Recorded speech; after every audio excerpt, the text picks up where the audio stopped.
ದೇಶದ ಗಮನವನ್ನೇ ಸೆಳೆದಿದ್ದ ವೈದ್ಯ ಮತ್ತು ರೋಗಿಯ ನಡುವಿನ ಫೈಟ್ ಇದೀಗ ಸುಖಾಂತ್ಯ ಕಂಡಿದೆ. ಸರ್ಕಾರಿ ಆಸ್ಪತ್ರೆಯ ಬೆಡ್ ಮೇಲೆಯೇ ವೈದ್ಯ ಮತ್ತು ರೋಗಿ ಯದ್ವಾ ತದ್ವಾ ಬಡದಾಡಿಕೊಂಡಿದ್ದ ವಿಡಿಯೋ ಸಖತ್ ವೈರಲ್ ಆಗಿತ್ತು. ಚಿಕಿತ್ಸೆಗೆಂದು ಬಂದಿದ್ದ ರೋಗಿಯ ಮೇಲೆ ಸರ್ಕಾರಿ ವೈದ್ಯನೊಬ್ಬ ದರ್ಪ ಮೆರೆದಿದ್ದ. ಆಸ್ಪತ್ರೆಯಲ್ಲೇ ರೋಗಿಯ ಮೇಲೆ ಹಲ್ಲೆ ಮಾಡಿದ್ದ. ಉಸಿರಾಟ ಸಮಸ್ಯೆ ಎಂದು ಆಸ್ಪತ್ರೆಗೆ ಬಂದಿದ್ದ ರೋಗಿಯ ಮೇಲೆ ವೈದ್ಯರೊಬ್ಬರು ಅಮಾನವೀಯವಾಗಿ ಹಲ್ಲೆ ನಡೆಸಿದ್ರು. ಬೆಡ್ ಮೇಲೆ ಮಲಗಿದ್ದ ರೋಗಿಗೆ ಹಿಗ್ಗಾಮುಗ್ಗ ಥಳಿಸಿದ್ರು ಡಾಕ್ಟರ್. ಹಿಮಾಚಲ ಪ್ರದೇಶದ ಶಿಮ್ಲಾದ ಇಂದಿರಾ ಗಾಂಧಿ ವೈದ್ಯಕೀಯ ಕಾಲೇಜಿನ ಡಾಕ್ಟರ್ ತನ್ನ ಬಗ್ಗೆ ವೈದ್ಯರು ಕೆಟ್ಟದಾಗಿ ವರ್ತಿಸಿದ್ದಾರೆ, ಅವಮಾನ ಮಾಡಿದ್ದಾರೆ ಎಂದು ರೋಗಿ ಅರ್ಜುನ್ ಆರೋಪಿಸಿದ್ರು. ಗೌರವದಿಂದ ಮಾತನಾಡಲು ಕೇಳಿದಾಗ ಅವನು ತನ್ನ ಮೇಲೆ ಹಲ್ಲೆ ನಡೆಸಿದ್ದಾನೆ ಎಂದು ಕೂಡ ಹೇಳಿದ್ರು. ಘಟನೆಯ ವಿಡಿಯೋ ವೈರಲ್ ಆಗ್ತಿದ್ದಂತೆ ಆಸ್ಪತ್ರೆಯ ಆರೋಗ್ಯ ಕಾರ್ಯದರ್ಶಿ, ಐಜಿಎಂಸಿ ವೈದ್ಯಕೀಯ ಅಧೀಕ್ಷಕರು ಮತ್ತು ಪ್ರಾಂಶುಪಾಲರನ್ನು ಈ ಬಗ್ಗೆ ವಿಚಾರಣೆಗೆ ಕರೆಸಲಾಗಿತ್ತು. ವೈದ್ಯರ ವಿರುದ್ಧ ಎಫ್ಐಆರ್ ಕೂಡ ದಾಖಲಾಗಿತ್ತು. ಆದ್ರೆ ಈಗ ಈ ಘಟನೆ ಸುಖಾಂತ್ಯ ಕಂಡಿದೆ. ಅಂದು ಪರಸ್ಪರ ಕೈ ಮಿಲಾಯಿಸಿಕೊಂಡಿದ್ದ ವೈದ್ಯ ಹಾಗೂ ರೋಗಿ ಅಪ್ಪಿಕೊಂಡು ಇಂದು ಸ್ನೇಹಿತರಾಗಿರುವ ವಿಡಿಯೋ ಸೋಷಿಯಲ್ ಮೀಡಿಯಾದಲ್ಲಿ ವೈರಲ್ ಆಗಿದೆ.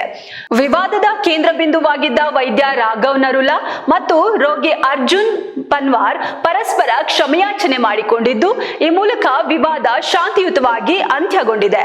ಸಂಧಾನದ ಬಳಿಕ ಮಾಧ್ಯಮಗಳೊಂದಿಗೆ ಮಾತನಾಡಿದ ಡಾಕ್ಟರ್ ರಾಘವ್ ನರುಲಾ, ಆ ಸಂದರ್ಭದಲ್ಲಿ ಎರಡೂ ಪಕ್ಷಗಳಿಂದಲೂ ತಪ್ಪುಗಳಾಗಿವೆ.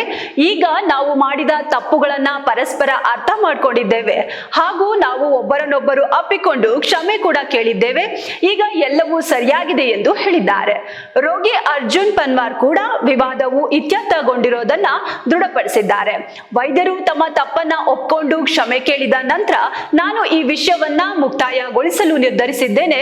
ಆಗ ನಿಖರವಾಗಿ ಏನಾಯ್ತು ಎಂಬುದರ ಬಗ್ಗೆ ಪ್ರತಿಕ್ರಿಯೆ ನೀಡಲು ನಾನು ಬಯಸುವುದಿಲ್ಲ. ಕ್ಷಮೆಯಾಚನೆ ಮಾಡಿದ ಬಳಿಕ ಆ ವಿಷಯ ಅಷ್ಟರಲ್ಲೇ ಅಂತ್ಯಗೊಳ್ಬೇಕು ಎಂದು ಪನ್ವಾರ್ ಹೇಳಿದ್ದಾರೆ. ಅಷ್ಟೇ ಅಲ್ಲದೆ ಶೀಘ್ರದಲ್ಲೇ ಡಾಕ್ಟರ್ ಸಾಹೇಬ್ ಅವರ ಮದುವೆಯಲ್ಲಿ ನನ್ನನ್ನು ನೋಡಬಹುದು ಅಂತ ಕೂಡ ಹೇಳಿದ್ದಾರೆ. ಹಿಮಾಚಲ ಪ್ರದೇಶ ಸರ್ಕಾರವು ಡಿಸೆಂಬರ್ 24ರಂದು ಈ ದೈಹಿಕ ಹಲ್ಲೆ ಪ್ರಕರಣದ ಹಿನ್ನೆಲೆ ಹಿರಿಯ ರೆಸಿಡೆಂಟ್ ವೈದ್ಯರಾದ ಡಾಕ್ಟರ್ ರಾಘವ್ ನರುಲಾರನ್ನ ವಜಾಗೊಳಿಸಿತ್ತು. ಡಾಕ್ಟರ್ ರಾಘವ್ ಸಾರ್ವಜನಿಕರೊಂದಿಗೆ ದುರ್ವರ್ತನೆ ತೋರಿ ಹಲ್ಲೆ ಮಾಡಿದ್ದಾರೆ ಎಂದು ಪರಿಗಣಿಸಿ ಅಧಿಕಾರಿಗಳು ಅವರ ವಿರುದ್ಧ ಕ್ರಮ ಕೈಗೊಂಡಿದ್ರು. ಈ ಘಟನೆಯ ತನಿಖೆಗಾಗಿ ರಚಿಸಲಾದ ಸಮಿತಿಯು ಶಿಮ್ಲಾದ ಖಾಸಗಿ ಅಕಾಡೆಮಿಯಲ್ಲಿ ಬೋಧಕರಾಗಿರುವ ರೋಗಿ ಅರ್ಜುನ್ ಸಿಂಗ್ ಹಾಗೂ ವೈದ್ಯ ರಾಘವ್ ನರುಲಾ ಇಬ್ಬರೂ ಈ ಘಟನೆಗೆ ಕಾರಣರಾಗಿದ್ದು ಇಬ್ಬರದ್ದು ತಪ್ಪಿದೆ ಎಂದು ತೀರ್ಮಾನಿಸಿತ್ತು. ಘಟನೆಯ ನಂತರ ರೆಸಿಡೆಂಟ್ ವೈದ್ಯರು ಮತ್ತು ರೋಗಿಯ ಸಂಬಂಧಿಕರ ನಡುವೆ ಉದ್ವಿಗ್ನತೆ ಹೆಚ್ಚಾಗಿ ಐಜಿಎಂಸಿಯಲ್ಲಿ ಉದ್ವಿಗ್ನ ವಾತಾವರಣ ನಿರ್ಮಾಣವಾಗಿತ್ತು.